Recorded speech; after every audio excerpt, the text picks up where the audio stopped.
Yeah. All right. So I'm gonna go ahead and start the stream, and let's see what the fuck happens. Jake, just let me know audibly if Yep. something goes to hell. I'm just waiting for the thing to pop Streaming. up. Should pop up All when it right. says live now. Should be live. Um, yep, I see all four of us there, All and I see right. the chat. Perfect. So, what is up, everybody? I'm Marquise. We're just testing some things to make sure the stream is actually working. What do things look like, Jake? We moving straight? Are we lagging up? Looks like there's just a real subtle. It's a little laggy. A little laggy? Is it laggy in movement, laggy in sound, or like just like a second behind I everything? can't. Hold on, I can't hear it. Audio's dope, man. Audio's good. Ooh, oh, Audio is bad. 1 second. Okay, you got. Okay, hold on, I gotta mute this. You need to change your audio settings in OBS for desktop audio. Mm-hmm. So go to the middle section where the audio mixer is, All right. and where the desktop audio is in the gear. Mm-hmm. You need to change that. Right click on it for advanced audio, and then a new window should pop up. Yeah. What does it say for the 100. I was making. no, not that. Oh. Like monitor off. Yeah, it says monitor off. Yeah. It just says monitor off. Yeah. Hold on. Because when I was listening to myself speaking on the stream, I was hearing an echo. All right. Desktop audio should be at monitor and output, I believe. Okay. Just fix that. So, All right, so let me. All right. So check it again. Sorry, too. I see there's two people watching it. Apologies for just making sure that the stream works properly. Since this is my first time using Zoom here, John's making a very odd face. Looks like we're just a little bit behind. Okay, perfect. If it's not laggy then, if it's just like a little bit of sync, we can go ahead and get started. So what's up, everybody, again? This is, well, I am Stereotypical Marquise. I'm your friend, I'm your lover, I'm your host for the evening. So with that being said, I have three amazing players here tonight. We have John, we have Jake, and we have Caius. And we're just going to jump right into this and see what happens. So, to begin, this is a Subari game, so we are in a Subari city. Specifically, we are along Periston Reef. Periston Reef is this beautiful, gorgeous place. Literally, the coral reef rises out of the sea. On top of that reef, we have layer over layer over layer of sediment, sand, and rock, creating this beautiful tapestry of green rolling hills, seashell mountains, and, of course, the Peristani cities. And the game begins in one particular Peristani city, the city of Duba, also known as the City of Honey. It's known as such for two reasons. One, the honey that is produced here from the bees, and two, from the crisscrossing canals that cover this entire city, looking like the honeycombs of a beehive, for example. We go to one of those canals now, where we have dozens of people gathered. The camera turns to one person in particular, and he is sitting there smoking from his hookah. He is a big portly man with bronze skin, a turban on his head, a long thick beard. He takes in a deep, deep suck, and he just exhales out this scintillating smoke, and the camera turns from him across the canal, not looking at what's in the water, at what the people are looking at. And we see more people still. We see a spice merchant walking away from his stall, shaking his head as he looks down. And then we see a third person, a young man, a rapier at his hip, a bravo, a duelist of the night. The camera returns to the sky, and we see that the sun is setting. It is dusk. And then the camera turns down to the canal. And floating in the water, stuck on a boat that has been moored there, on a small little skiff used to give pleasurable times on the canals, is a body. A body that's been torn straight in half. its entrails spilling out from it, blossoming like flowers coming from the wounds, blood dark and coarse and gelatinous in the water. And then it turns to you, Razin al Azam. What are you thinking as you look down in the water? Well, it is an unfortunate way for a person to die. It is apparently their time, as the water and the land claims their spirit and their body. I feel no shame, no fear, no worry, for all is in the hands of the land. Perfect. You think these thoughts as you look down and you feel no shame, no fear, no worry. But directly beside you is a stranger that you do not know. Suleiman, tell me, you see this corpse in the water. What do you think? Suleiman, dressed in the white cotton thobe or robes of um, a desert tribesman, of a Mustang rider, but with the waxed beard and soft skin of a city dweller, and along with the hammer and chisels of an enlightener, is fingering a broken piece of marble, looking down at the body floating there in the canal, with a far off look on his face. He seems deeply troubled by this, but he knows that anguish and anger are not the companions of a intelligent and of an intelligent mind, and he must master his emotions. But at the moment, they seem to have got the better of him. He has seen death before, and it is hard for him to bear.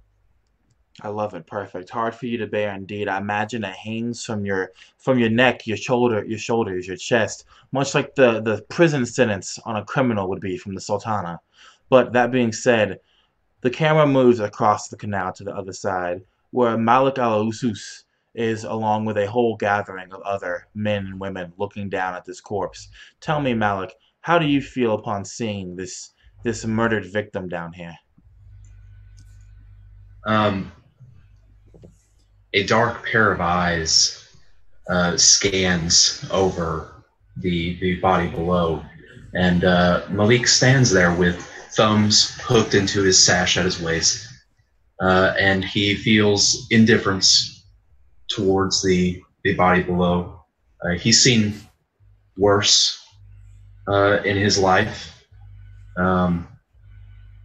He's not a stranger to death in horrible ways, but he's more interested in scanning his eyes over the crowds around to see the different reactions of people, and just not silently making fun of others, but sort of just gauging their reactions and just humoring himself with how they stare and how they gawk at Perfect. death. You look around and you see the solemn crowd, some shaking their heads, some staring in a difference, some looking for reactions as you are. You see the Bravo, that young man. He reaches into his sash and he takes out a piece of green seashell.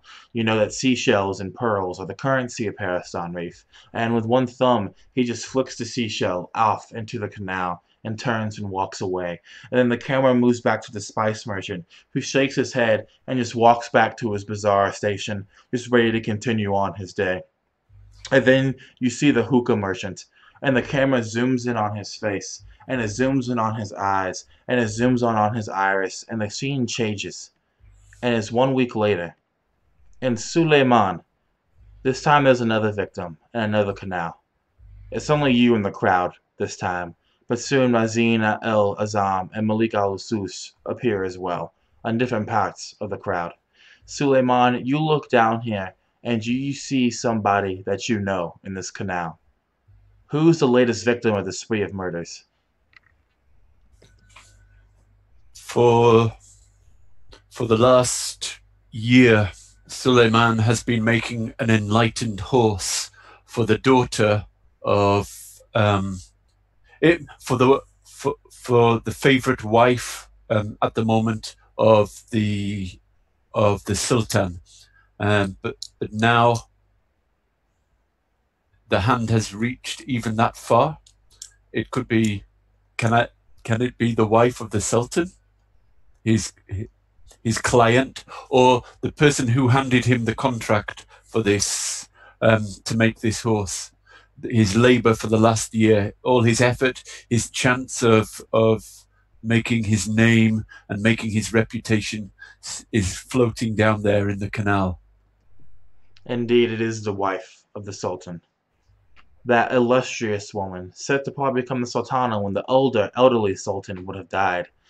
That being said, the crowd is getting bigger and bigger, and rumor is spreading rapidly. People are whispering too much as they continue looking down. This isn't just a crowd of a couple dozen, no, this is a crowd of hundreds at this point.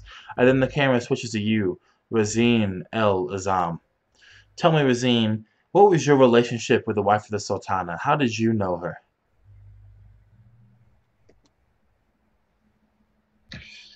It was purely by chance. As I came into the city from the desert, this is a period of time where the young men of my nomadic tribe get to experience the richness of the city.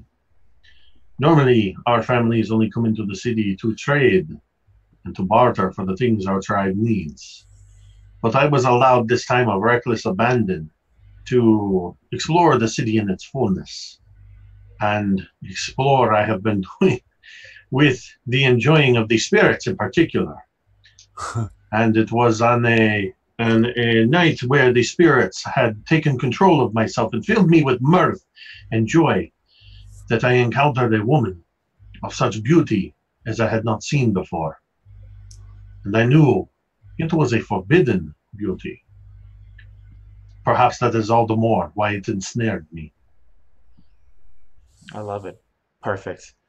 And as you think about what could have been maybe in a different life with the wife of the Sultana, had she not been the wife, as you remember that beauty, the perfectly cut jawbone, the eyes the color of jade, you look back down on her and you see that her lower jaw is missing, her body a ruin, that beauty destroyed. And then the camera moves over to you again. On the other side of the canal, as usual, Malik Al-Azus. How did you know the wife of the Sultan? I did not know her personally. I knew her handmaiden. The Sultana was my current mark. I was to take her out, so to say, this very night. But that contract has been stolen from me. And this does not sit well. Perfect. With ill omens sitting on your mind right now, the camera shifts again to that Bravo. This time he throws a pearl, worth a lot of money here in the reef, into the canal. And then it switches back over to the spice merchant, who shakes his head some more and walks back to his home above his bazaar stall. And then it switches back to the old hookah man, who takes another deep drag, watching over the crowd. And the camera zooms on his face and into his eyes, and we skip forward one last time. Now again it's just a couple dozen of people at the canal.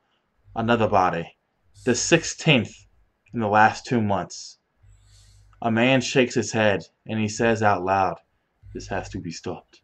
Another one says, I hear the Sultan says, that a lot of money is being put up as a reward for who can solve these. But with all these people dying, a fool's errand. And then he leaves. And then another man says, "It must be the work of some jinn, surely. No human could kill like this much this often. But who knows?" And then he too leaves. And the crowd disperses until there's 6 people here. Razin El-Azam and Suleiman, you two on one side of the canal. Malik Al-Asus, you're on the other. And there is the Bravo, the spice merchant, and the hookah man, who, as per usual, The bravo throws a coin, a seashell, into the canal. The spice merchant shakes his head and leaves, and the hookah man takes a drag of hookah and disappears. What do you three do?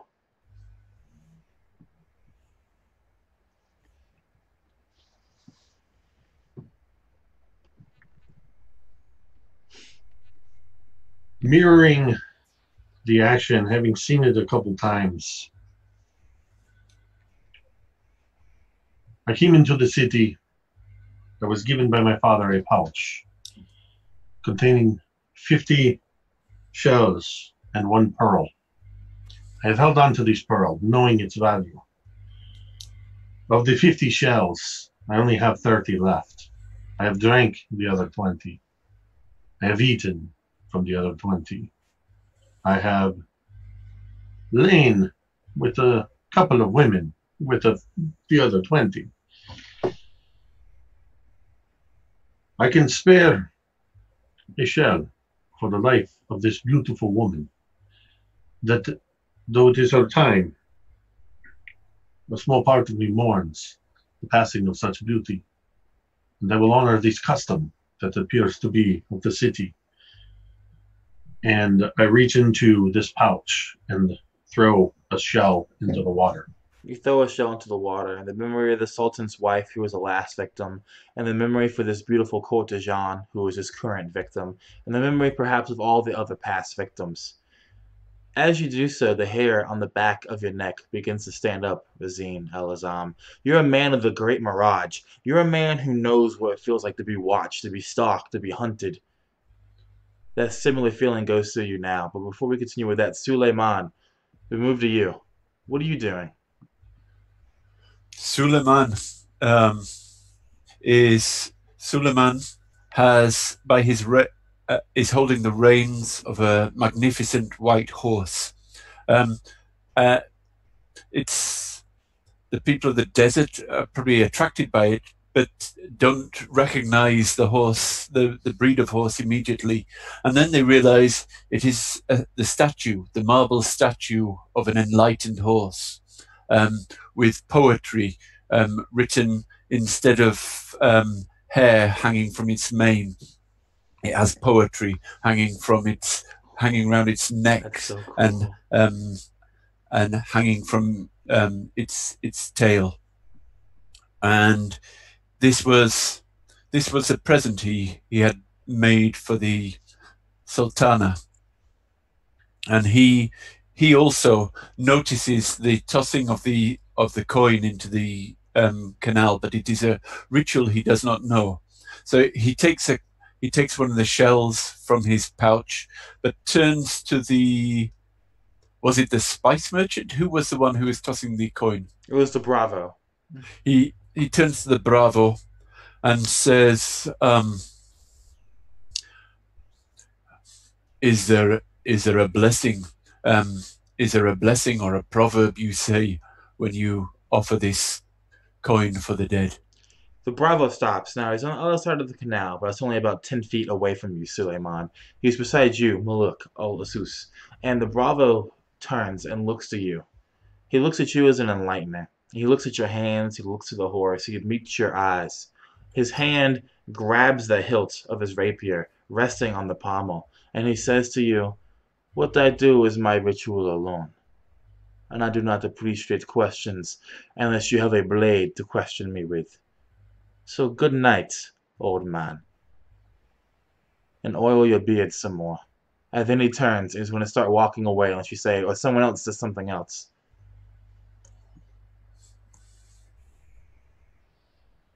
In fact, we move to you, Malik Al-Usus. You see this happen. How do you respond? Malik is silent.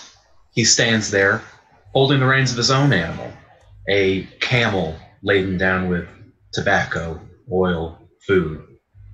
Malik is not one to wander too far outside of the city, but he does sleep among its streets and canals. You need supplies on the streets. He merely stands there, thumbs still hooked into the sash at his waist, and just watches the Bravo as he walks past and by and away. As he walks away, the spice merchant here is shaking his head, shakes his head, and then spits into the canal. And he says to no one in particular, I think he's the one who did it. Always here, always throwing the coin in. Suspicious. Destiny take him. And he turns away, and the spice merchant begins to hobble off. You notice now that he has a very obvious limp, and he wears his gloves over his hand, presumably, of course, since they're stained to deal with the spices in question. But as he walks away, the utensils that he has along his sash, all bladed, some blunt, look almost too perfect to create the ruin that a man can create on a person's body. The same ruin that matches the people in the canals in some ways. But the Bravo is a man of skill. He's a duelist who can also do the same thing. And the hookah smoker is still back there as well, watching. The spice merchant leaves, and now it is just you three here, and the hookah man watching. And move back to you, Razine El Azam. What do you do now? At the mention that perhaps the Bravo did it, always coming to the canal, always throwing his coin in, his seashell in, Razin looks at the shell that he tossed in moments ago, glittering at the bottom of the canal, and looks around, the hair, the hackles on his neck raised. And for the first time, coming up from the backside, where it has been hiding out of sight in shadow, his own companion perhaps sensing his disquiet at being watched, silently pads up next to him on 4 black feet, this hulking, dire hyena that he calls Surya, the common mount of the desert tribe of the Hyenidae, from which he hails. And without looking, Razin just reaches out and strokes the neck of this thing, of Surya, whose own hackles have been raised. As his eyes narrow in suspicion, and he looks around at all the receding figures and the ones who still remain here. His other hand, that's not petting Surya, resting on the pommel of the scimitar. But he says nothing. Suleiman, this massive hulking creature that is almost a hyena but is too monstrous to share that name in truth, walks up between you and Razin El Azam. Your horse, of course, being enlightened, makes no reaction whatsoever, but you, Suleiman, you hear the words of the spice merchant and the Bravo. You've heard the words of other men talking about how a reward may be offered or how justice needs to be done. Suleiman, how are you reacting to all this? What are you doing right now? What do you do going forward? Suleiman feels first a thrill of fear at the Bravo's words, for Suleiman is not really a fighting man. But then, as the Bravo is leaving the area and has insulted him in public, his courage returns, and in a loud voice he calls out after the retreating Bravo, "Arrogance is a weed that grows mostly on a dunghill." And then he notices the smell of something unfamiliar and looks round, and again he turns, he goes white and flinches at the sight of this giant dire wolf, and flinches away. That moment of flinching, that moment of confusion, is a moment that could kill a man very easily, Suleiman. You don't know this right now, but the Bravo did hear you. He was not far away. Malik Alasus, we move to you, and you hear feet behind you padding at a pace that you can hear as a run. And when you turn, you see the Bravo running straight at you, running towards the canal, having drawn his rapier. You can surmise what he's about to do. He's about to jump over the canal and lay waste, attack, just duel, and maybe even kill this enlightener across the canal. As he reaches the edge of it, Malik Alasus, what do you do? Malik, knowing a red herring when he sees one, had been scanning the rooftops around just to be safe. And when he hears the padding of the run behind him and sees the Bravo and surmises what he is about to do, Malik is not one to cause violence unwarranted. And he does not like to see an old man terrorized. Malik reaches into the sash at his waist, unhooking his thumbs, and pulls out a pair of brass knuckles around his hand. And he wants to attempt to waylay the Bravo before he makes it across the canal. All right, so that's an easy test. It means you need to roll a 12 or higher on a d20, and then tell me what happens when you do so. Or tell me what your roll is. Excuse me. Yep. So I rolled 6 on the die. All Do I right. have any modifiers? Yeah. Did you add any points to your stats or no? Yes, I did. So I'm guessing strength. It Yeah, would be We'll go with strength for this. it would be a 7. A 7. All right. So you pull out your brass knuckles. You go to punch this person in the stomach, the face, the throat, wherever your knuckles can find reach, right?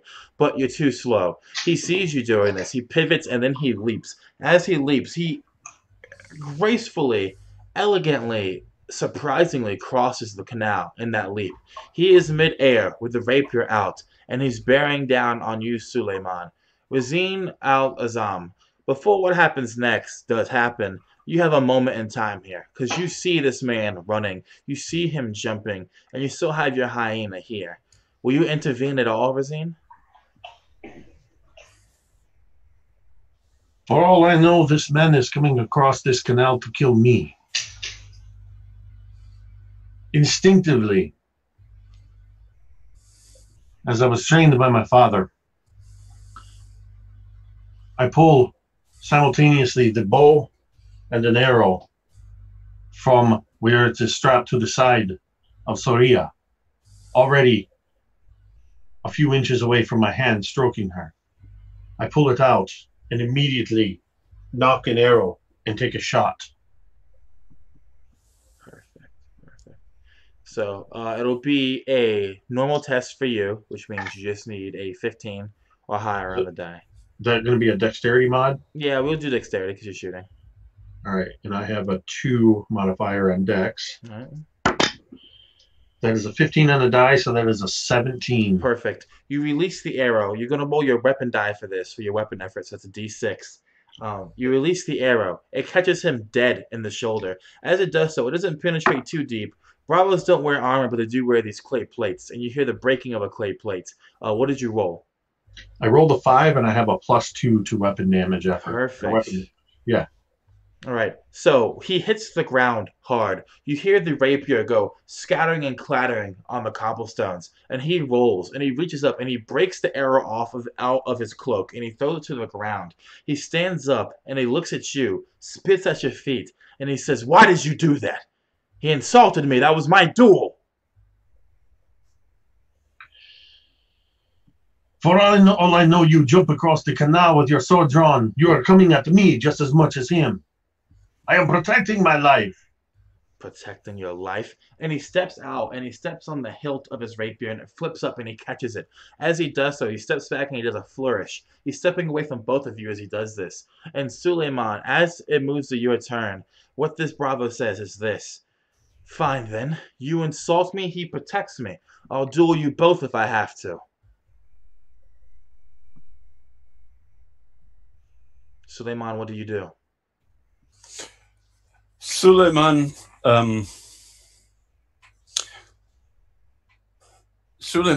says, "You are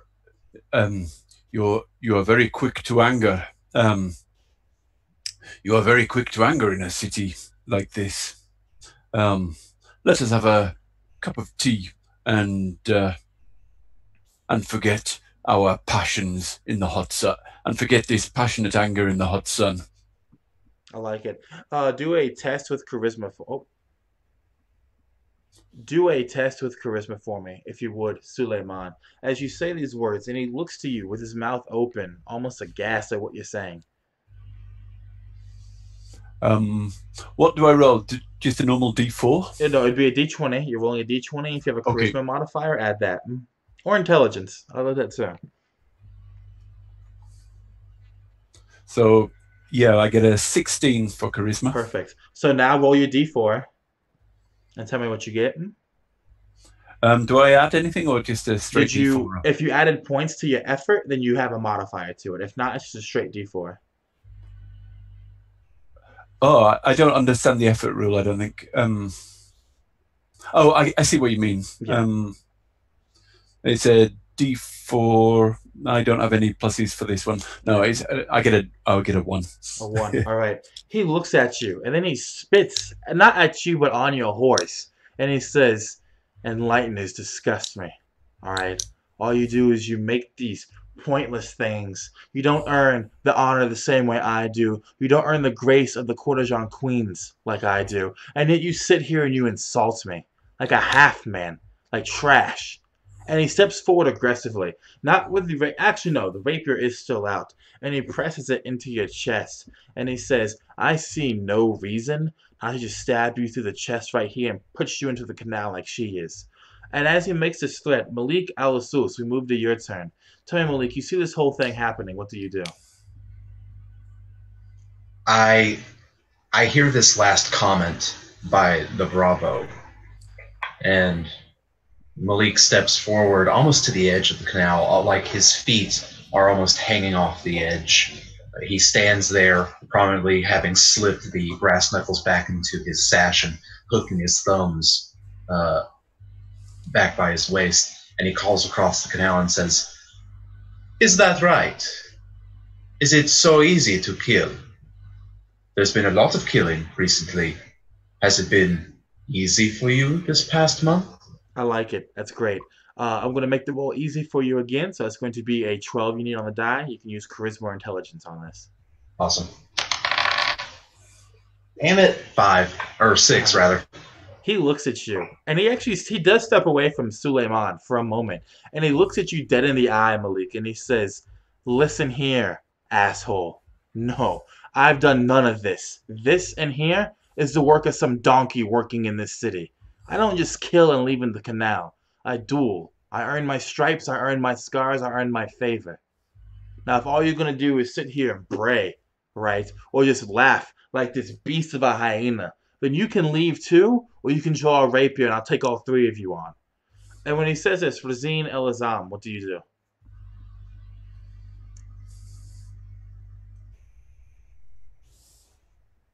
Razine is becoming confused. He still doesn't understand the customs of the city. Too many people from too many places, too many things to understand and learn. He reacted on instinct when he fired the arrow at this attacking foe, but now he thinks he may have insulted his honor.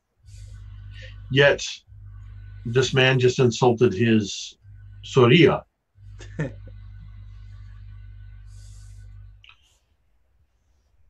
He places the bow back into its hide holder on the side of Soria. He pats her. He turns around and does not draw his scimitar, but he places a hand on it just below the hilt, ready to thumb it up out of its scabbard in a moment if necessary. And he looks at the Bravo and he says, "I may have insulted you. I think I may have done you wrong when I shot you. Perhaps that is an understatement. But now you are insulting all of us. You are insulting people that you do not know and personalities that you do not understand. So perhaps you are the one who should just move along on your way. Or we may have to settle this in a way that not I don't think you're going to be happy with the results. When you say that, I imagine like your hyena like smiles as hyenas want to do, right? And he looks over to you, Zane, and as you know, as all three of you know, the spark of youth that wants to prove itself burns very brightly, and then it burns out like that before it catches a flame again. And you can tell that at this time it's starting to burn out. He's getting fed up with this. Nothing's really happening. He's not someone who you can tell who likes to sit around and argue and duel with people over words. Right? He's not a riddle man. He's not a poet. He's a bravo. He's here with a sword. And when you say this to him, and he realizes that you haven't drawn steel yet, and Suleiman hasn't drawn steel yet, and Malik hasn't drawn steel yet, he sheathes his rapier, and he looks at all three of you, and he throws his hands up, and he says, "Ah, fine. Listen, listen. If I see you again, any one of you again, and you so much as look at me with one of your crossed eyes, we're drawing steel, not words. Until then, I have better things to do tonight." But district's rating. And he spits again into the canal. And then he takes out another seashell, flips it in, says a word under his breath, and he walks away from all of you. As he does so, we're in a temporary afterglow. And Suleiman, we move to you, your reaction as he leaves. What do you do? Suleiman, by this time, he's dismissed the Bravo from his row of suspects. The Bravo is hot-headed and youthful, but does not have the does not seem to have the character of a murderer. So his interest has already gone from the Bravo, and he's secretly seeing how the spice merchant and I can't remember the third one. The hookah smoker. The hookah smoker and the spice merchant are reacting to this scene, but he will keep Wind of Heaven, Babieka, his enlightened horse, between him and the Bravo, and he'll move a little away from the canal. So if the Bravo does make any sort of aggressive move towards him or towards either of them, the marble mare can take a kick and try and kick him into the canal. First off, Suleiman, you have the coolest mount / steed, period, I've ever seen in a game, ever. It's amazing. But as you move beside Wind of Heaven, I think that was the name, right? Yeah. As you move beside Wind of Heaven, you look for the spice merchant and the hookah smoker, and both are gone. And during the altercation with this Bravo, the sun has set even more, and you know that soon night will be upon you, which is when cities in the Paristan Reef tend to come alive the most, since the hot day is over and the cool night has come. But both the spice merchant is gone, the hookah smoker is gone, and the Bravo makes no other moves. He just continues walking away. And you see this, Malik. You see the Bravo leave. You're not sure where the spice merchant has gone, but you know where his stall is. And you don't know where the hookah smoker has gone either. That being said, Malik, what do you do now? As this conversation had been going on, Malik had been making his way across to the other side of the canal, leading his camel behind him. At this point, he has also struck the Bravo from his list of suspects. Such a non-committal personality could not commit to such an act over such a long period of time. The hookah smoker and the spice merchant are both possibilities, but Malik is smarter than that. He knows that there's always a hidden element to these things. He knows how these things work. The dark shadows moving in from alleyway to alleyway and over rooftops. He has been keeping his eye out and about this entire time, looking for some fourth party. I like it. Go ahead and make me a D20 test. Let's do it with intelligence on top. As you do this, I'll get your effort in a moment. Razine, Malik has walked over to your side of the canal. The Bravo has left. In fact, everyone has left other than you three. In the aftermath of the altercation with the Bravo, what do you do?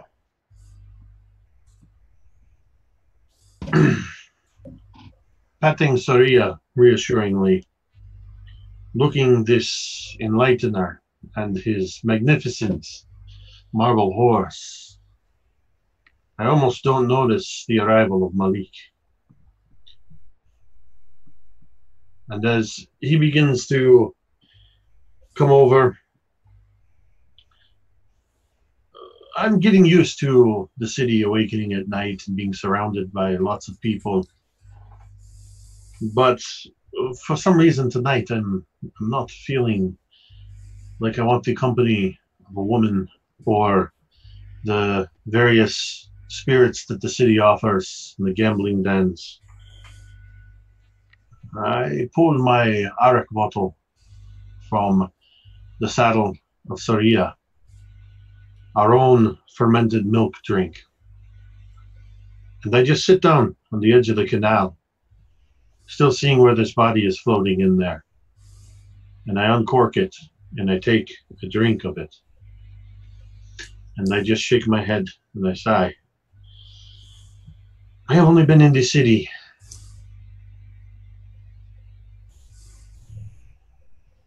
for less than 2 weeks. And already I'm beginning to feel the call of my tribe.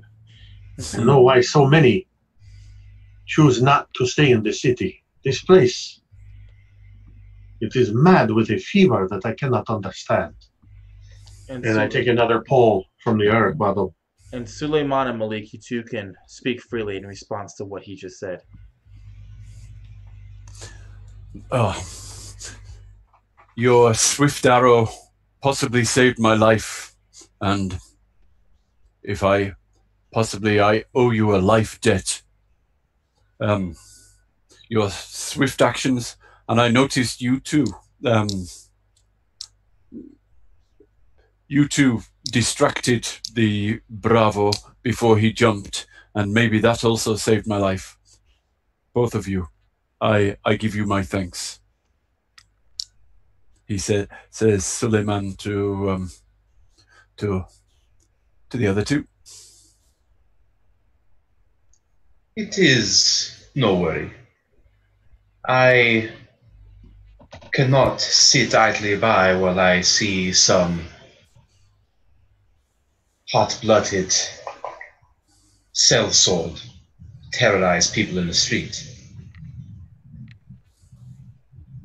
It does not sit well on my conscience. And you, with the large hyena, this city is not so bad. You see many strange wonders here that you do not find out in the sands. In fact, one of the strange wonders you've already caught a hint of, Malik. Roll your effort for me. We'll make it a D4. For that 16 you got earlier. 5. 5. Perfect. Wow, that's really good. As you looked around the shadows of the city around you, you noticed that there was something off. The shadows were almost pulling away in some areas, right? Deeper in others, as if they were forming not a tunnel, but like footprints, right? But not like human footprints, not like some kind of creature's footprints, but like an almost mystical footprint, right? A trail of shadow, of deeper darkness into the city. And as you say what you say, Razine, how do you respond? I don't know. Turning to Suleiman, taking another pull,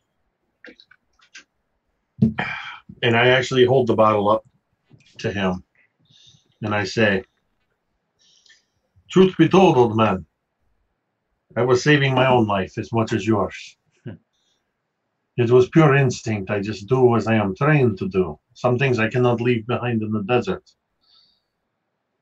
And you, yes, there are many wonders I have seen in this city, and the women are much more beautiful here than in the harsh sands of the desert. But there is so much that I do not know and do not understand here that I fear If I stay too long in this city, too much longer, it may devour me. Suleiman, what do you say? Suleiman, as he's saying these words, is devouring some of the arak in his bottle, and he turns to them and says, "Well, intentionally or not, it seems that the weavers of fate have intertwined our three separate threads on this evening, and what do you say we make of this evening?"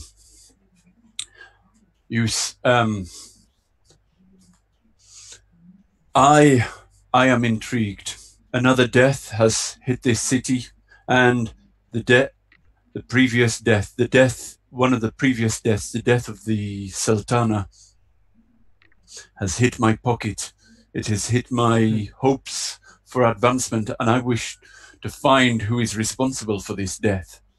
What do you say we join forces?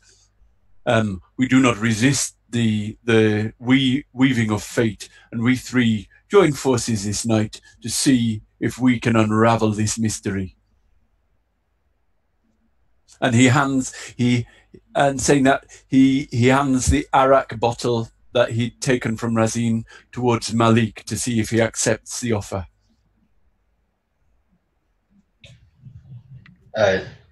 Malik, he grabs the bottle, but he quickly hands it back to Razin, seeing the almost shadowy footprints before him, and he just says to no one in particular, "I do appreciate your offer, but I do not cloud my mind with such things."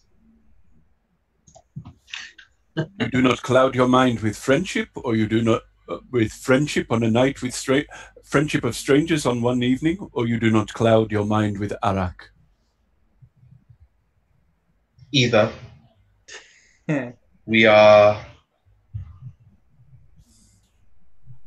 acquainted, but I would no sooner call you a friend than I would call you a brother. What about the word companions? Taking the Eric bottle back, taking one last swig before corking it. This man here seems to have some of it. It would seem that the fates of the city have intertwined together around the three of us. Whether or not you call us friends, I think we are indeed acquaintances. And though I do fear the city may eventually devour me, I do not think it is tonight. I still have time to get out before this city kills me. I am up for an adventure with new friends. What acquaintances? And you can kind of tell, as he's taken some very big pulls on this Eric bottle, that he's starting to speak with that bravado, that youthful bravado that's fueled by fermented arak milk. And Malik says, "We have always been intertwined. That is the beauty of life. But if it's adventure you're looking for, I might know the way." And Malik almost just unceremoniously just begins walking towards the coalesced shadows, leading his camel along with him.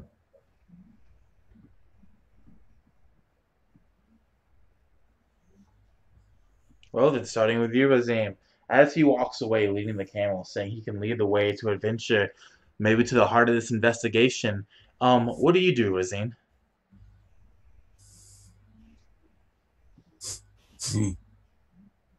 If he's leading his camel away, I will almost instinctively just pat my hip, having no need to lead Soria with reins. She follows just at that pat. And I don't mount, but I follow on foot. And I turn back to Suleiman and his marble mare and say, We're in it now. Will you come along?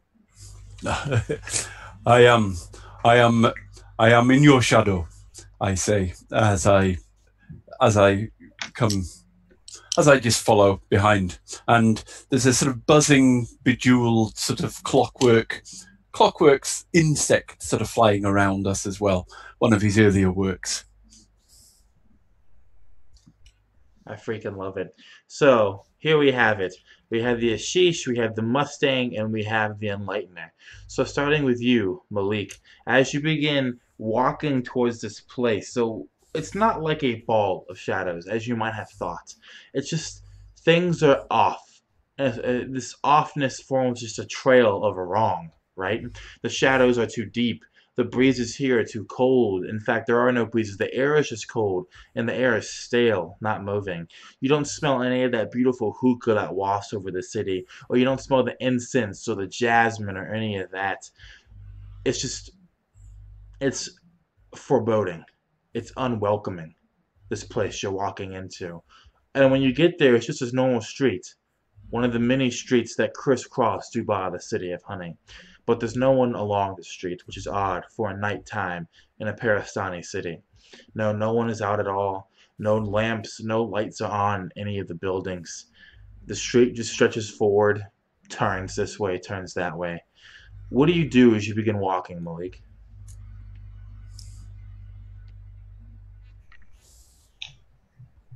Malik, as he's walking, leading his camel along with him,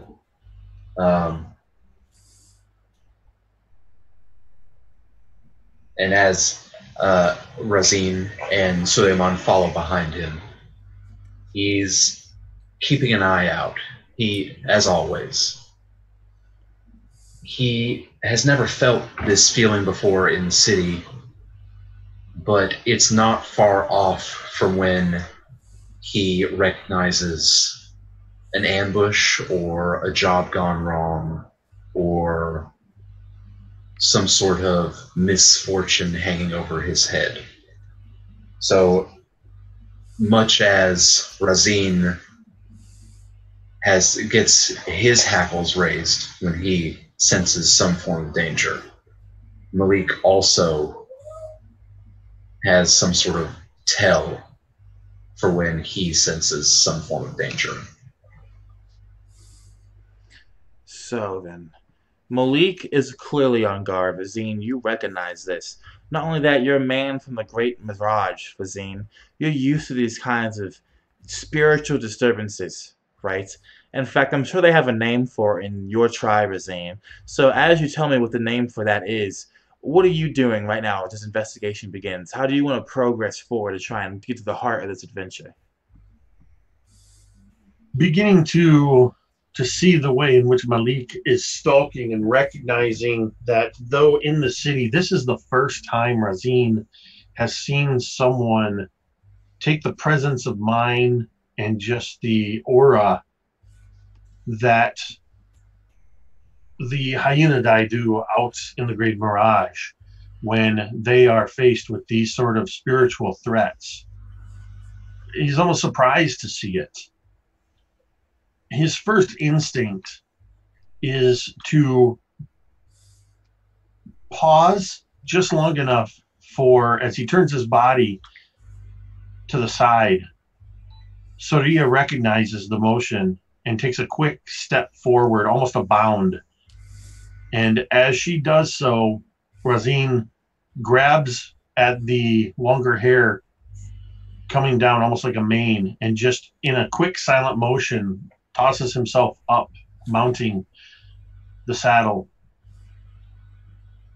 His scimitar being drawn in that same motion, and he kind of holds it flat against her flank in a preparatory way as he kind of mutters almost to Saria as much as to himself. This is like the Halika of the deserts. And Halika is the simple word that the nomadic tribes, the Hyenidae, use for these spiritual threats. As that word echoes out, Suleiman, you notice something from the corner of your eye. something in one of these alleyways as you're walking past these buildings at another canal is watching you. Now, you don't see the person. You don't even really know if it's a person or a creature or something else, but you see a shape move, you see a shape grow bigger, and then you see a shape disappear in the alleyway and behind a building. That being said, Suleiman, we move to your turn with your companions mounting. What do you do? As this kind of dreaded feeling overwhelms you. Suleiman has been feeling nervous all evening. His fears have been growing over the last month with all the murders, but he's been affected with a strange madness and has joined in with two obviously capable people. And he's feeling unusually brave and reckless as well this evening, as though he was drunk, although the little bit from the arak bottle is not enough to get him drunk. And he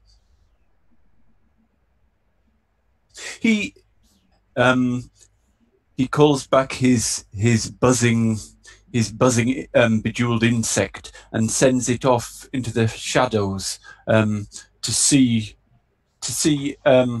for it to sort of buzz around and see. It's a toy really. But to see if it sparks anything out of the shadows that were there, and he sniffs the air, trying to detect any form of wish maker or any sort of telltale signs of the magic that being brewed around here. And he takes cover slightly behind his marble mare, because part of his contract when he was contracted by the sultan was to make a mare that would act as bodyguard to his sultana, and the mare itself is a brave fighter, even if Suleiman is not. So, make me a d20 test roll. You're going to add your intelligence to it if you have any modifier for intelligence. As the clockwork goes into the alleyway, tell me what you rolled. Just an 8. Just an 8. Something happens, and you see a flash of sparks, and then something comes bouncing out of the alleyway, and you hear something running off into the distance. And when you look down at the ground, you see your clockwork insect has been kind of crushed and just thrown back out. And just like the crystal inside of it, the jade inside of it, has broken in twain. Malik, you see this. Before we continue with you, Suleiman, Malik, you see this. You see the clockwork come skidding out of an alleyway. What do you do?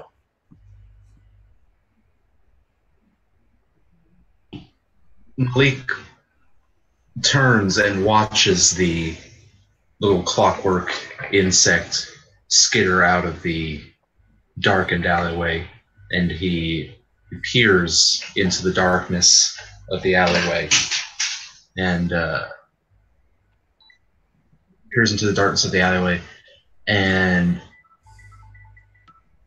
he looks to Razin and Suleiman in a questioning manner, almost asking them just with a look whether or not it's a good idea to investigate. Razin, tell us, is it a good idea?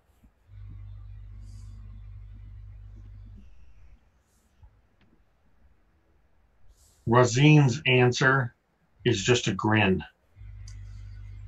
as you said this form took off running? Mm-hmm. Correct. His answer is just a grin back. And with a light, more of a signal, not like a whipping motion or anything like that, he pats the Saria's haunch with the flat of the scimitar and takes off, being able to move on this hyena faster than anybody on foot can move. I'm taking off in pursuit of whatever the shadowy figure is. Perfect. I love it. You go racing down. Go ahead and do me a d20 roll. It's going to be easy because you're on a hyena. So it's going to be a 9 or higher. You need to roll above. What modifier? We'll go with con or strength or dex. Any of the three. Well, that's a 5 on the die with a +2 to con, so that's a 7 total. All right.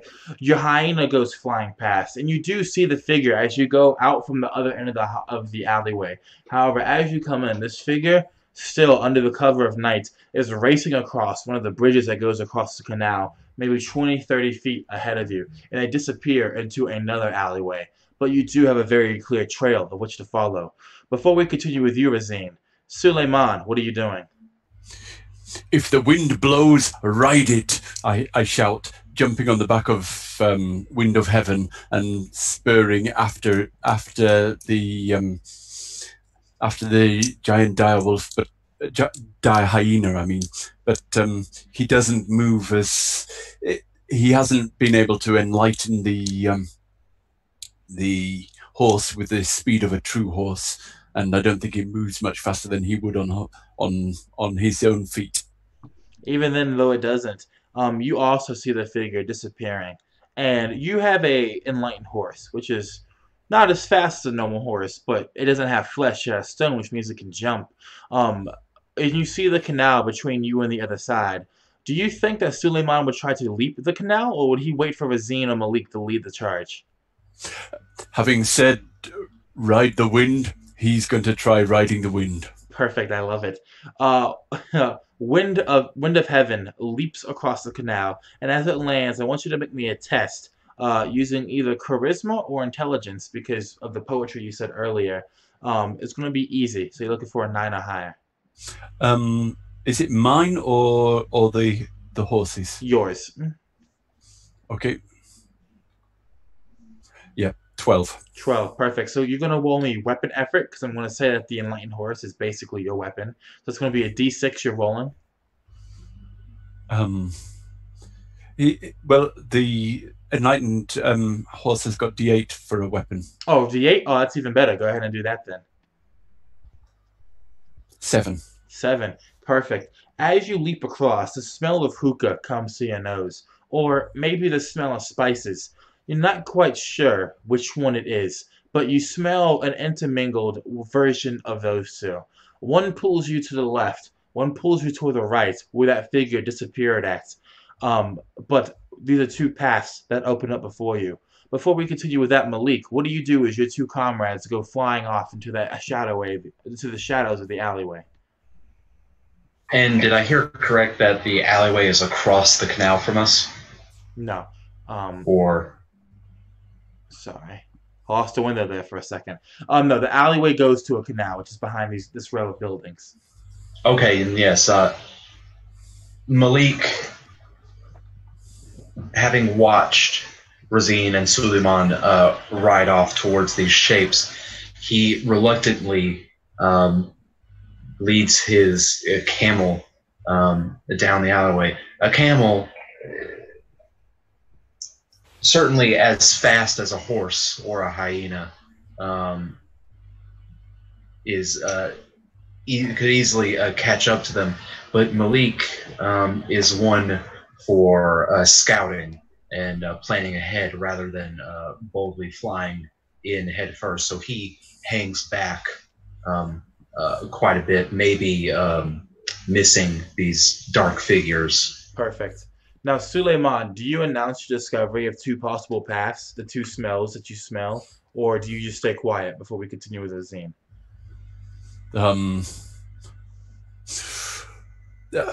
He turns to Razim. The spice merchant or the hookah? I can smell them both. Perfect. Razine, on the back of your hyena and buzzed from your Arak, how do you react?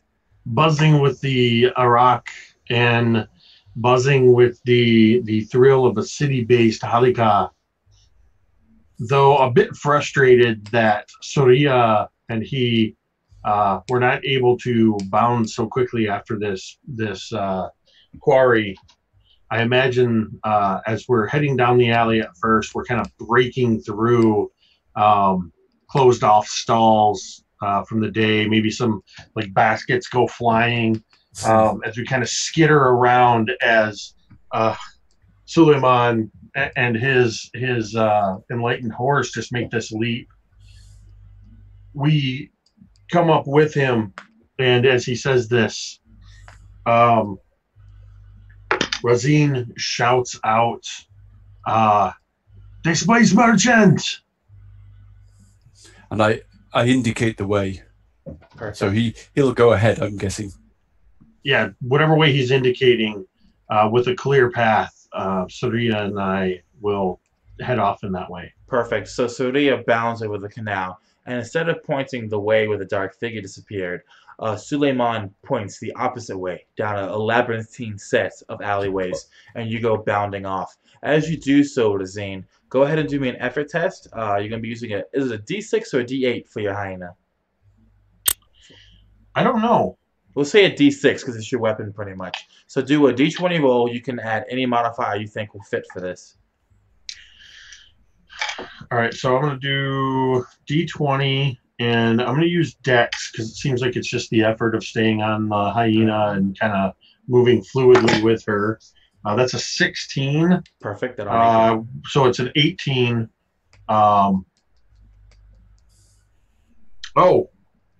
So I have this thing that was, I think, a starting boon. Mm-hmm. The Leviathan's Bridle. Mm-hmm. It says, in addition to being able to move, it says you expend ultimate effort on an 18 to a 20. Oh, perfect. So you can do a And D12. I just got an 18 with the modifier. Yep. So that'll be good. So go ahead and So do that's a going to be a D12. D12. Oops, that's another D20. Oh, jeez. Throws all the dice everywhere. I'm like so excited. I don't have any modifiers on ultimate, so that's a 9 on the effort. Perfect. If you had a modifier on effort, it applies to all of them. Well, I have one.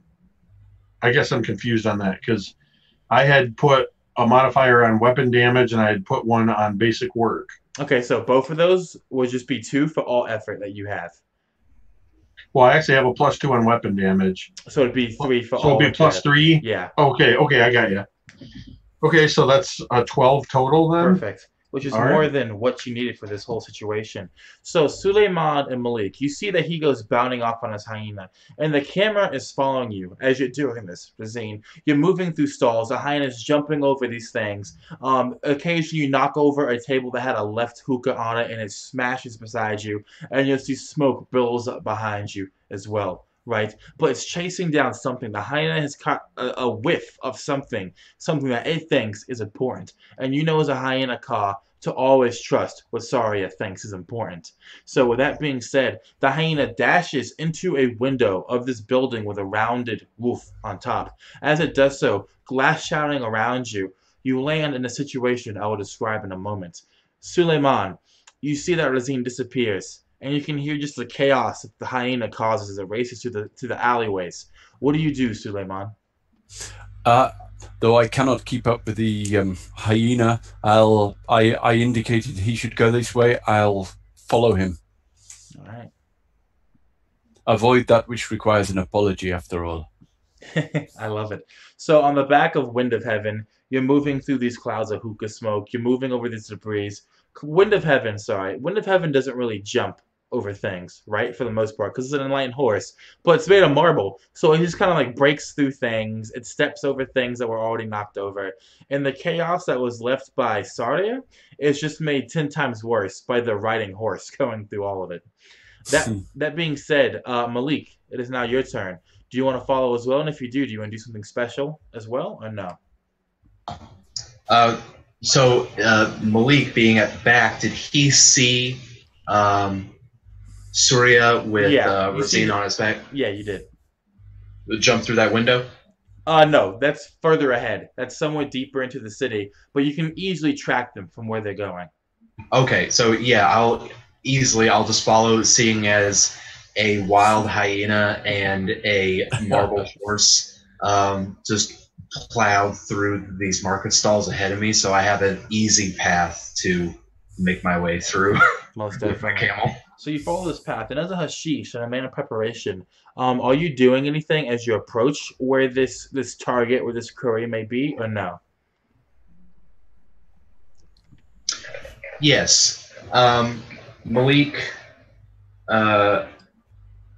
pulls out as he's riding on the back of his camel. He can easily do this without having to hold the reins of his camel. He pulls out the brass knuckles from up under his sash, and slips them up under his gloves. And then he also pulls out the garrote that he keeps hidden in his sash and wraps it around one hand, so he has that ready. And he pulls up the veil that's attached to his turban, just as a preparation. I love it. I love it. So what you arrive on, Malik, is this scene. Out on the street, there are several different bazaar stalls, but these are all Wishweaver bazaar stalls, right? Which means they're all basically covered in magical carpets, mystical silks, enchanted veils, all that kind of thing, and these beautiful patterns. Left out over the night for who knows why, but it's an alleyway, so it could just be these are tomorrow's work to be worked on. You see glass all over the ground, and you see Suleiman on the back of his marble horse standing in front of a building with a domed roof. And then the camera moves inside as you look through that window. And Razine, Sardia is laughing defensively, as hyenas are wont to do, at what you see, Razine. You see the spice merchant. He's coughing up blood. He stumbles forward once, and then his jaw falls from his face, and he hits the ground, and he is dead. And then behind him is this person. A person in a loincloth and wearing a metal band on his forehead with a jewel in the center. And this person's skin is the color of granite. And he is finely muscled. And he has a long goatee that curls down in front of his chest. And he is bald on the head. And he looks at you with these two bulbous eyes. And at once you know this is some type of jinn. You're not sure what type of jinn it is, but you know a jinn when you see one as a man from the Great Mirage. For your tribe has had to deal with them more than once in your life. And you know that jinn, not always, are pleasant, especially one with blood on his hands. He puts his hands up like this, and he pushes out. And you're going to do a d20 roll for me with a constitution, if you would, Wasim. All right. It's going to be hard, so plus 3, so you need an 18 or higher. Oh, it's almost 18. But instead it landed on 4, so that's you said con? Yeah. So that's a 6. Unfortunate. So he pushes his hands outwards, and as he does so, you hear these whispers in your mind, these sinful whispers. These whispers telling you that you'd be better off dead, that you'd be better off if you just let Saria feast on your flesh, let nature keep going as nature was meant to be, so that rulers can rule without having to worry about peasants and barbarians such as yourself. And as these thoughts go through your mind, you are picked up from the back of Sardia, and you're thrown through the window. And as you're thrown through the window and you hit the ground, you're going to lose 4 hit points of your 10. And then leaping out from the window and standing over you is going to be this massive jinn who stands up with his hands on his hips like this. And he looks at the 3 of you and he begins running down the street. As he does so, Suleiman, it is your turn. What do you do?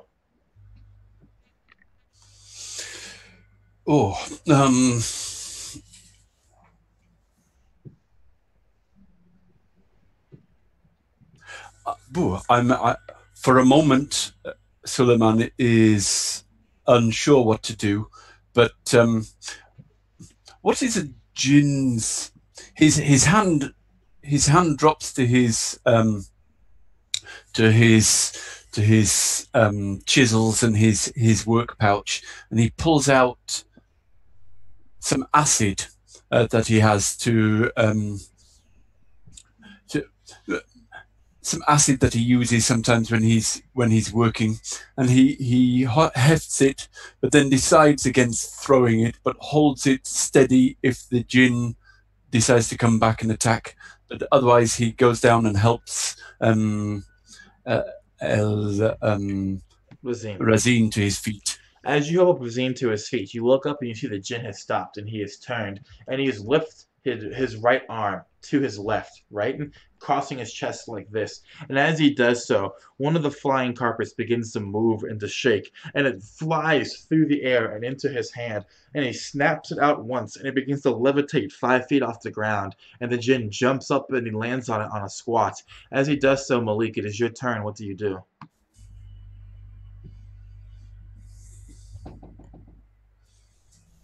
Everyone in the city knows the camel of Malik Alasus. So if the camel were to become separated from Malik Alasus, everyone would know to stay away from that camel. Malik, having seen Razin, basically chucked aside like a rag doll by this creature, this djinn, whatever it is, he instinctively charges on his camel, and as he comes close to the djinn, he leaps from the back of his camel, holding his garrote out before him, attempting to wrap it around the neck of this djinn. Wow, foolhardy motion, but one that may work out for one trained such as yourself. Make a hard roll for me. It's going to be 18 you're looking for. All right. What? We're going to say Dex is going to be on this. Oh yeah, definitely. 12. 12. As you jump up, he reaches out and he grabs your face before the wire can even reach him. His arms are almost too long for his body, and he slams you face down onto the carpet and is going to kick you off of the carpet, and you fall the 5 feet back to the ground, and the carpet begins to lift. And as it does so, the djinn stands up and he says, "I am the wicked Tsar, the only Tsar, and I have a wish that must be granted, and I will grant that wish, and you will know your sin." And as he begins to rise up higher and higher on the carpet, maybe 10, 15 feet off the ground now, Razin, it is now your turn. What do you do?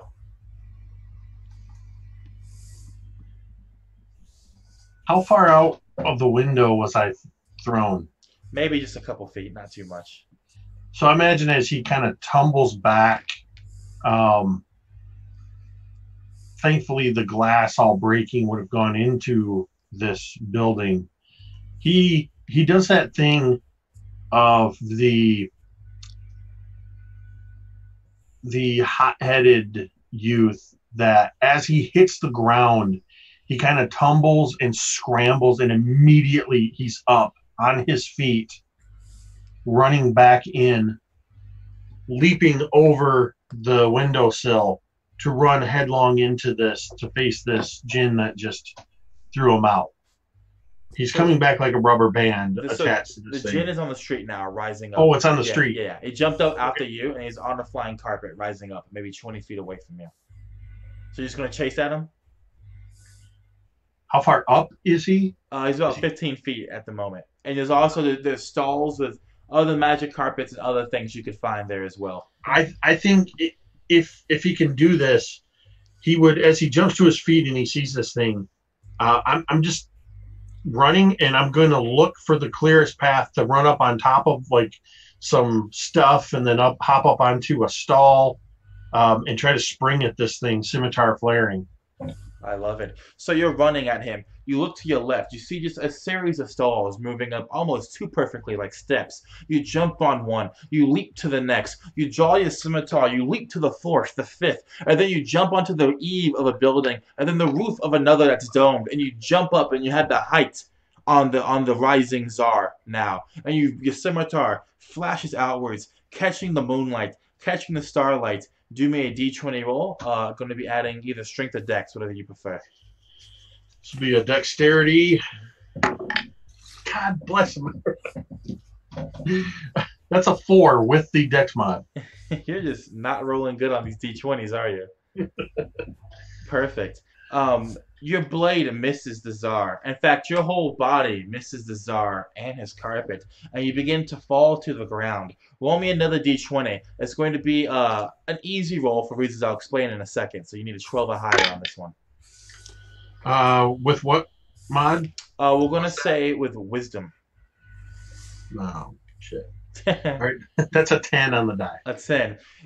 Bounding out of the building is Saria, And she laughs loudly, and she sees you falling, and she's racing down the street to try and catch you before you hit the ground. But she's not fast enough. She's disoriented. You hit the ground hard, and you're going to take another 5 points of damage to your hit points from the sheer height of that fall. Suleiman, it is your turn. What do you do?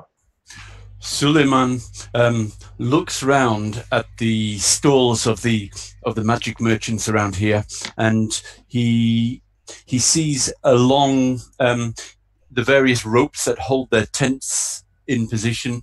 He sees a particularly long one, and with a pitching spike that is loose, and he reaches down from the side of his horse and pulls the pitching spike out of the ground with the rope still attached. It's a long rope, and he runs up and sort of balances on the saddle of Wind of Heaven as he's galloping up, and tries to stab it through the carpet. So when the genie takes off, hopefully this will suddenly, he won't know, he'll stab it from underneath through the carpet and sort of do a quick loop so it'll be tied. So when the genie takes off on the carpet, hopefully it'll come to a sudden stop, and the genie, he doesn't know if what effect it will have, but since the genie chose to use a carpet, he guesses it can't fly, and it'll send him flying to the street. That's his plan. Fantastic. I love that. Go ahead and do me a d20 roll. We're going to make it easy, so a 12, and you can add intelligence or wisdom to that. We're just rolling badly. I got a 3. 3. So you throw it, and you do stick it into the carpet, right? But the carpet, it does stop moving, but not suddenly like you would hope. You can't loop it in time and make it tight enough. And the carpet stands there, and the Tsar sees this, and he walks to the edge of his carpet, and he looks down at you, Suleiman, and he says, "Sinful, sinful, sinful, sinful. To stop I, the wonderful, the wicked, the great Tsar, from completing my wish." And he points down to you. Who gave you your wish? He spits back. At your question, the Tsar stops. And he kind of kneels. He squats over the edge. And he says, "You dare ask a Tsar who and why he works?" And he actually jumps off of the carpet. He's going to land on the ground in a squat. His feet actually cracking the ground when he lands. And he's right beside you, Razine and Sardia. But before we continue with that, Malik, it is your turn. What do you do? Malik, having been, and sorry, I can't remember if you mentioned, did I take any damage my last turn? You did not. Okay. Malik, having been chucked to the ground and lying there in the dirt, was having watched Suleiman impale this carpet with this spike attached to a rope. He was almost ready to unfurl his sash and wrap it around the rope in order to not lose, or attempt to pull the, or at least hold the magic carpet to the ground. But having seen the Tsar jump off and begin speaking with Suleiman, Malik just sits there in the dirt, watching, waiting for any movements of the Tsar. The Tsar does make a movement. His foot lands on the back of your head, Malik. Not to crush your skull, but just to step on you, as if to show superiority. And as he shoves your face into the cobblestone and the mud between, Razine, what are you doing?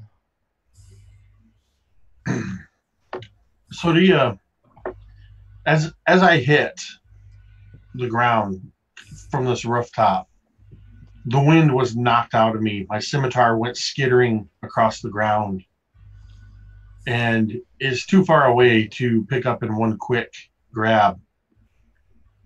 I'm struggling to breathe, gasping as the wind was knocked out of me.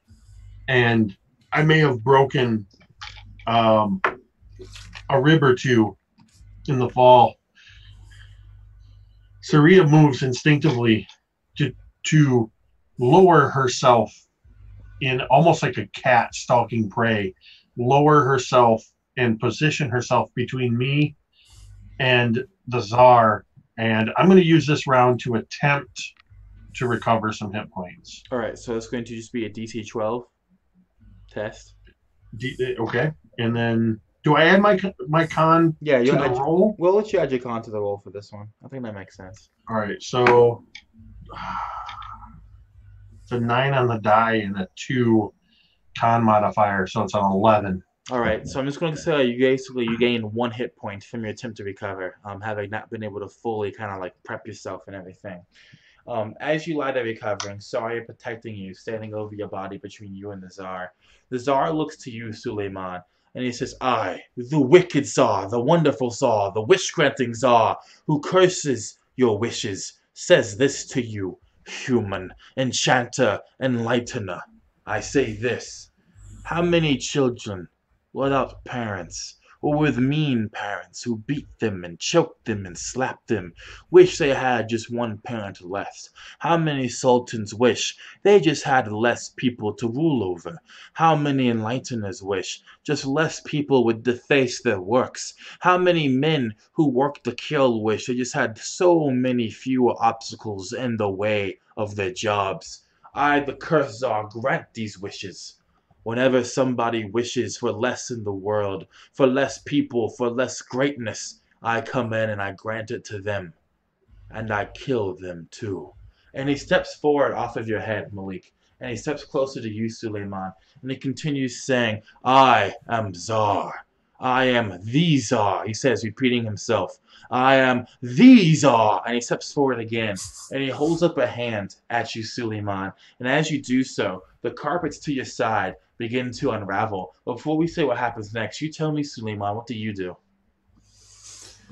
Oh, you answer the wishes of anger, but it's always true that anger should never be given voice. The wise man knows when to be quiet. You should listen to quietness. The best answer always comes from the person who is not angry. I like it. I have a wish for you. The carpets stop for a second before they can unfurl and do whatever dark mysticism he would want them to do. And the Tsar slightly lowers his hand and he says, the Tsar will heal your wish, should it be worth my time. As the prophets say, you should go with the lesser of two evils and listen to silence, not to anger. Make me a roll. I'm going to say standard 15. Intelligence, wisdom, or charisma.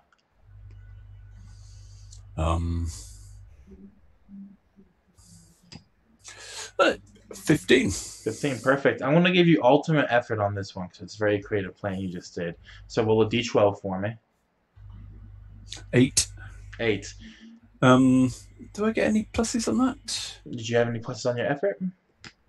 I don't know how. I didn't know. I haven't got any pluses on efforts. I don't really understand effort. That's okay. I will. Okay. So effort is basically it's what you're rolling to quote unquote do damage to things, right? Mm-hmm. So you're basically whittling away at the challenge. If you didn't add any points to effort when you made your character, it's one of the things you could have added your 8 points to.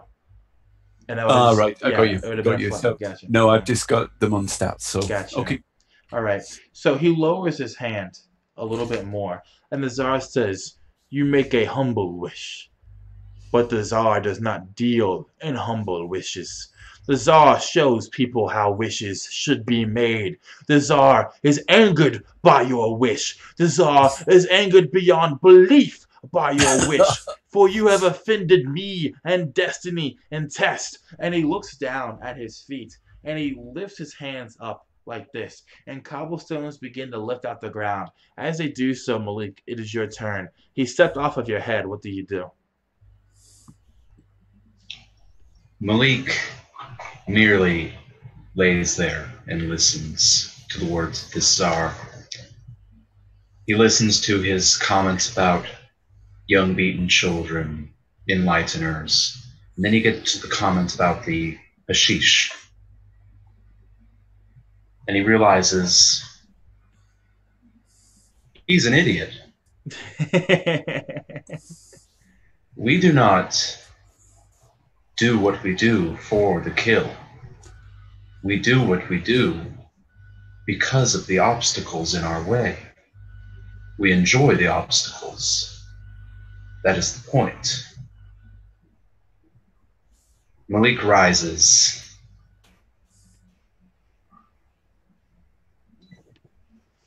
And approaches the Tsar from behind.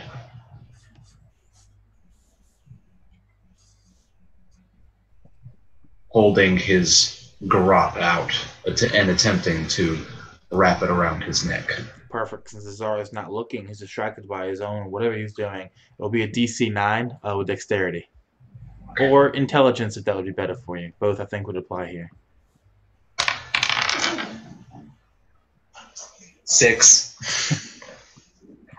As you go to loop the garrote around his hand, the Tsar's already bug big eyes go even wider, and he turns and he grabs you by the throat suddenly, Malik, and he says to you, "Ah, yes, I know your wish. You wish for difficulty. You wish for challenge. These eyes see it," and he brings you closer to your face is almost basically half an inch away from his, and he says, "I will grant your wish. Here is your obstacle, hashish." And he begins to squeeze down on your throat. And you're going to take 8 points of damage this turn to your hit points. And he says, "Your obstacle is this.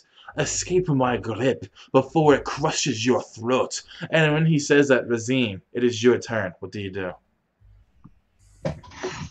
Still struggling to breathe, scimitar out of reach, seeing as the Halika, the Tsar, the Jinn is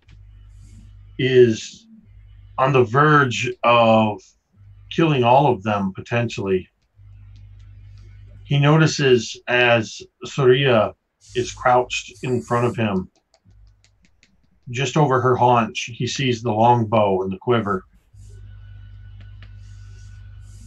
And he quickly draws it, crouching behind Surya, using her to kind of lean his weight against, knocking an arrow, seeing the Jinn holding Malik in its grip, taking aim and releasing at the Jinn. We're going to say that it's going to be a 12 for this. And you can add Dex, Intelligence, or Strength. It's going to be a dex add. I'm going to roll this other d20 because this one's rolling shit tonight. Yeah, you're getting I've never seen so many. You're getting 4s like I was getting 20s last night. Right. All right. So.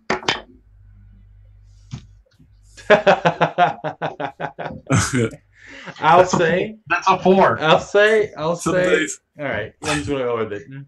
It's a 4. It's a 2 plus 2. I got a 4. I think. I think the fates had wicked plans. I think the fates had wicked plans for us tonight. Just as I'm about to release the arrow, as I do that thing where you draw the arrow and you kind of take a breath in and hold it, one of my broken ribs stabs in, not quite puncturing. Maybe it does puncture. I don't know anatomy.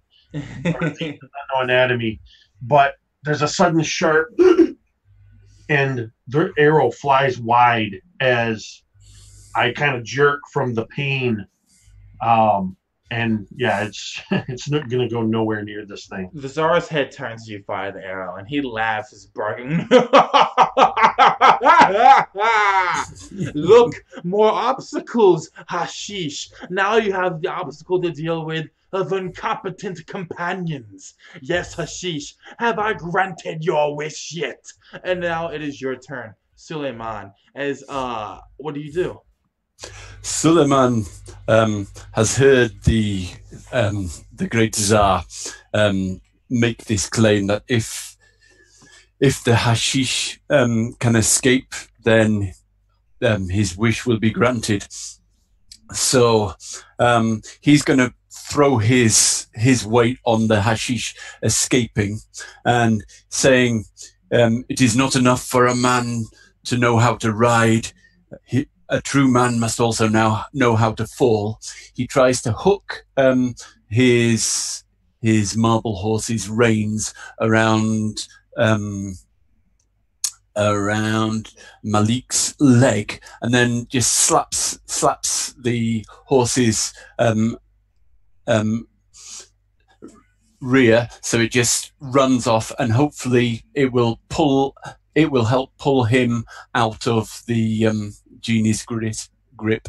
I like it, and in fairy tale logic, that's good enough for me to work and not give John the horrifying possibility he could be thinking. So roll me a d20. We're going to say it's going to be a 12 for this. We'll add wisdom or intelligence to the roll. Wisdom or intelligence? For me or the horse? For you. It's for your roll. Okay. This time a 19. A 19. Total. Perfect. And as you do so roll effort for me with your D8. The D8. Yeah, because of the horse. The horse gets +3 magic effort. Does that do anything? Yeah, that's going to add to your effort roll. So when you roll your D8, you're going to add 3 on top of that. Okay, 7. 7. Perfect.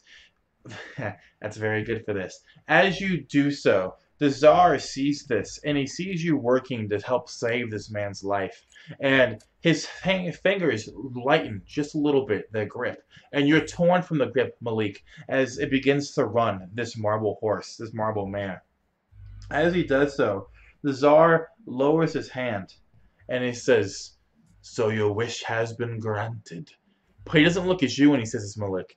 He looks to Suleiman, who wished for wisdom when he spoke to the Tsar.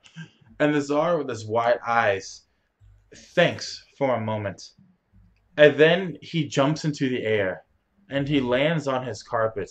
And he says this to you, Suleiman. He says, "Then wisdom shall be granted this once, but at a price, Suleiman." What do you say? I wish the wisdom for you. He stands up tall, the moonlight hitting him, and then a cloud, a deep dark cloud, moves over the moonlight. And he says, "Yes, wisdom indeed. This is not the city meant for me to curse, if it has those who destiny so helps." And then he sets his voice into the night. And when the cloud moves away from the moon, and you guys can see again, the Tsar is gone along with his magic carpet. As this happens, Malik, and the Tsar disappears, what do you do? Having had your life saved by Suleiman. So Malik his leg is wrapped in the reins of this marble horse, and Suleiman basically just sent the horse on its way. So I'm just being dragged by this marble horse. Suleiman, would the horse would have stopped at all, or would it just kept on dragging him? It would have stopped once he got him free, I guess. All right, perfect. So then you're free, Malik. Huh? Okay, so go ahead. Go ahead. But if you want to add any details, you can.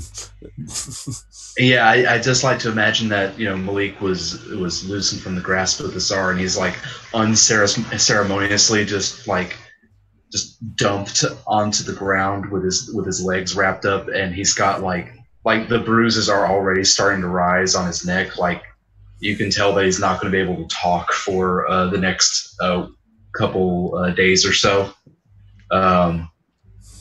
And he just looks up into the night sky, just wondering how he got himself roped into this. And then, I love it, Razim. Before we go ahead and close up the game, tell me your reaction to what happens with these final moments with the Tsar.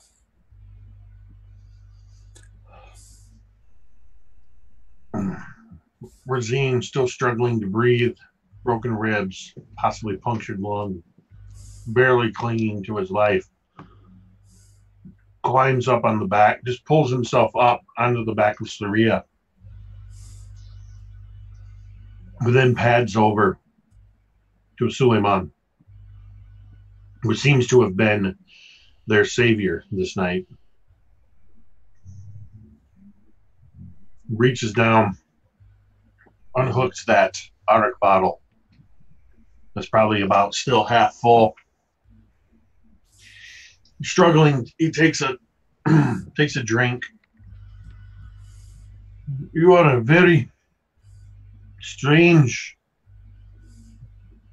and dangerous and wonderful old man. Even I would never think to make a wish with a djinn. But you, I think, have saved us this night. And I would hold the arak bottle once again out to Suleiman. Suleiman takes the bottle and takes a little drink, and then looks at the black bruised throat of Malik and says, "Here, I know you said you do not drink, but it looks like you need it more than me." And he passes the bottle of arak to Malik with his swollen throat. And you take it, Malik? Malik grabs the bottle, but he just gives Suleiman a look as if to say, "How do you expect me to drink this?" And he just sets the bottle on the ground. Perfect. So as you set the bottle on the ground, Malik, this fairy tale comes to a close. It was not the strength of arms or the viciousness of hyenas from the deserts that defeated the Tsar this night. It was not the clever, almost predatory wisdom of a hashish, nor the skills that could take a life that won the night either. No, it was the wisdom of an old man, passionate for his arts, and a man who knows the value of wisdom that brought an end to the killings in Duba by the cursed wishes of the Tsar. And let that moral sit with you as we go ahead and end this stream. Thank you for everyone who watched. Thank you for my 3 players who played in the Subari game, a game of Arabian Nights fantasy and Silk Road fairy tales. And I'll catch you guys in the next game. Thank you.